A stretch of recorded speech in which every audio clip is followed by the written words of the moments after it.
Hi there everyone and welcome. I'm Kareth, the freeze-dried foodie, and I'm so glad you stopped by my channel. Today's recipe is for a Louisiana-style dirty rice, and it's a meal in a jar. I'm excited to bring this one to you today. There aren't too many ingredients here, and it is delicious. When I was growing up, my family lived in Louisiana for a while. We lived in central Louisiana, and there were some very kind people from our church and from our school that realized we had never had Cajun food before, and they shared recipes with my mom, and I get to share that with you today.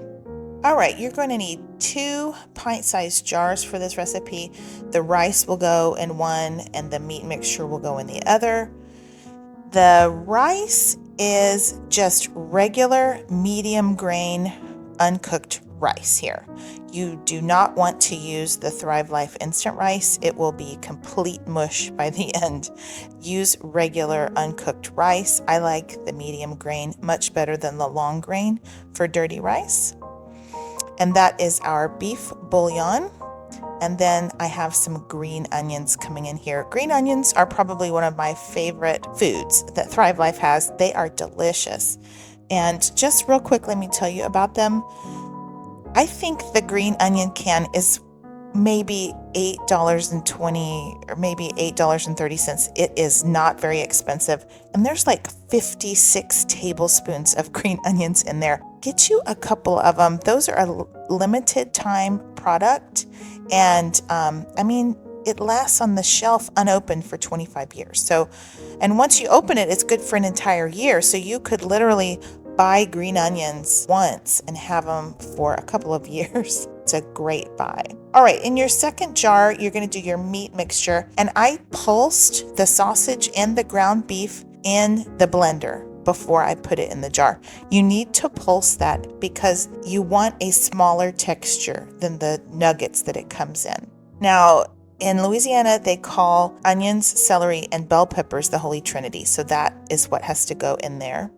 And then also they love their garlic. So be sure and add the garlic. It's up to you what kind of Cajun seasoning you want to add. I used a couple of different ones. One is called a Cajun two-step, I think, and the other one is the Tony Chachere's.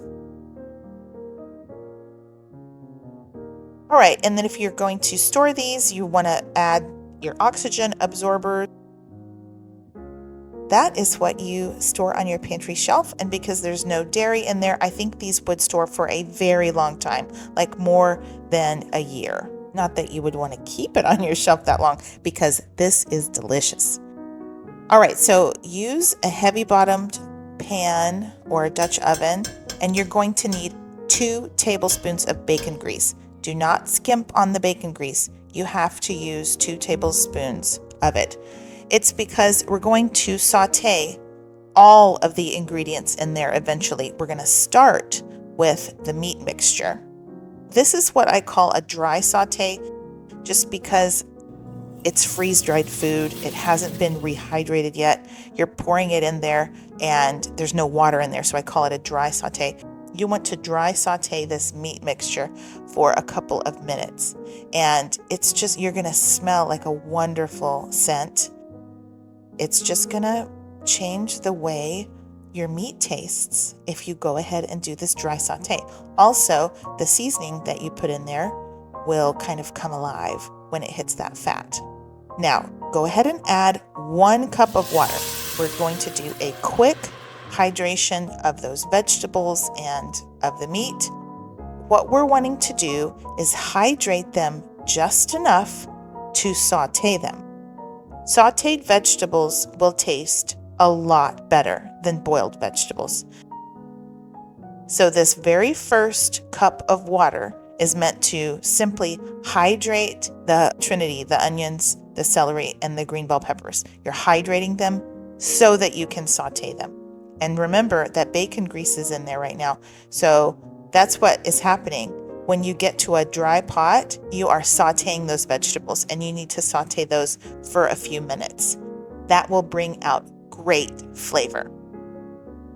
All right, and when you're finished with that, go ahead and add the rice to it. Don't add any water yet. just the rice. What we're wanting to do is coat each rice grain in that bacon grease. And also the seasoning that was in there, this is going to wake up that seasoning. A lot of the seasonings are actually fat soluble. So that means when they come in contact with fat and heat, like we're doing right now, they're going to brighten, they'll liven up, they will wake up, and the flavor will deepen, and then your dish will have a wonderful taste. And by the way, I always write the full recipe in the video description box. You might have to hit a button to see the description, like sometimes it says more or maybe ... but that's where you'll find it. Now add 3 cups of water. We have 1.5 cups of rice, so we need to have double that amount of water. And if any of the seasonings kind of stuck on the bottom, it's no big deal because they will come right up when you add the water. And then you'll want to bring this to a boil. So we have had this on medium-high heat this whole time. When you get it to a boil, that's when you will cover it and reduce your heat to low. We're cooking rice here, so don't peek. You need 20 minutes of cook time, no peeking allowed. And at the end of your cook time, this is what you will have. Your rice will be tender. You can kind of fluff it with a fork. Find your bay leaves in there, and you'll need to remove those bay leaves. Your vegetables will have kind of floated to the top, but don't worry about that. They will incorporate into your rice as you stir. So you've got your meat in there, your veg in there. And this recipe makes a bunch of rice, at least 4 to 6 servings. Now is a good time to give it a taste. And you'll see if you need to add any salt or pepper, any seasonings, you can adjust at that time.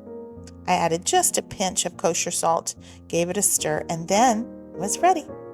This can be a main dish. It's got meat, it's got vegetables, it's got rice. It can be a main dish. We used to eat it with a salad and some crusty French bread.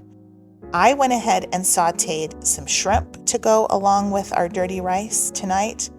My husband loves it with blackened catfish.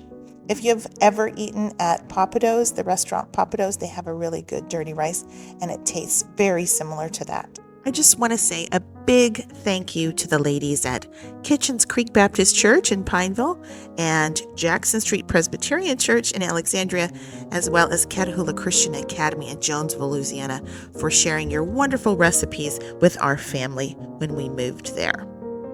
Okay, guys, thank y'all so much for watching. Thank you for commenting and for clicking on my shopping link. Y'all have a blessed day, and until next time, y'all take care and keep thriving.